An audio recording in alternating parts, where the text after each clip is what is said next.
এই মুহূর্তে খবর পাওয়া যাচ্ছে জামিনের আবেদন খারিজ হয়ে গেল জয় কামদারের। 28 তারিখ পর্যন্ত তাকে ইডি হেফাজতে নির্দেশ দিয়েছে আদালত। আমি সরাসরি এই বিষয়ে আরো বিস্তারিত জানবো। আদালত চত্বর থেকে আমাদের প্রতিনিধি পার্থপ্রতিম ঘোষ রয়েছেন। পার্থ, কি হলো কোর্টে আজ?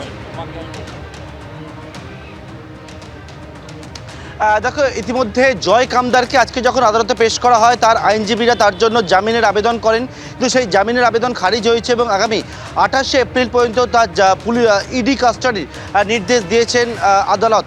এবং এক্ষেত্রে যে বিষয় সেটা হচ্ছে, বেশ কয়েকটা ইডি তার জামিনের আবেদনের বিরোধিতা করতে গিয়ে বেশ কিছু গুরুত্বপূর্ণ বিস্ফোরক তথ্য কিন্তু ইডি আদালতের কাছে পেশ করেছে।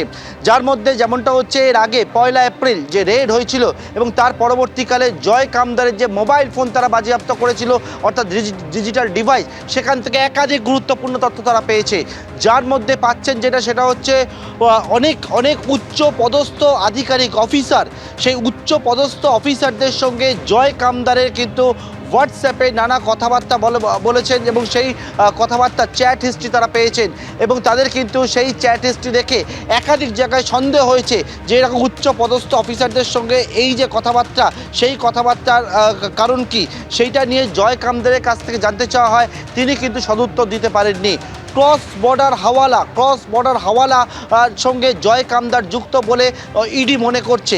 কারণ কি? কারণ হচ্ছে তার যে ডিজিটাল ডিভাইস, সেই ডিজিটাল ডিভাইস থেকে বেশ কিছু তথ্য পেয়েছে, যেখান থেকে ইউকে, মালয়েশিয়া, দুবাই এই যে জায়গার সঙ্গে তার হাওয়ালা যোগ, সেই হাওয়ালা যোগ পাচ্ছে বলে তারা মনে করছে।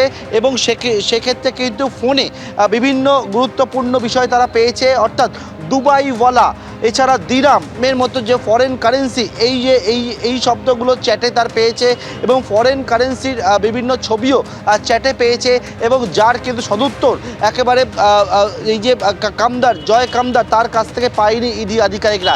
150খানা এমন অ্যাকাউন্টের হদিশ ইডি পেয়েছে, যে 150টা অ্যাকাউন্ট তাদের স্ক্যানারের মধ্যে রয়েছে, যে 150টা অ্যাকাউন্টের মধ্যে দিয়ে ইডি মনে করছে যে গোটা এই যে হাওয়ালা যোগ বা বেআইনিভাবে অর্থ, ব্ল্যাক মানিকে হোয়াইট করার ক্ষেত্রে কিন্তু এইগুলো ব্যবহার করা হয়েছে মানি লন্ডারিংয়ের ক্ষেত্রে।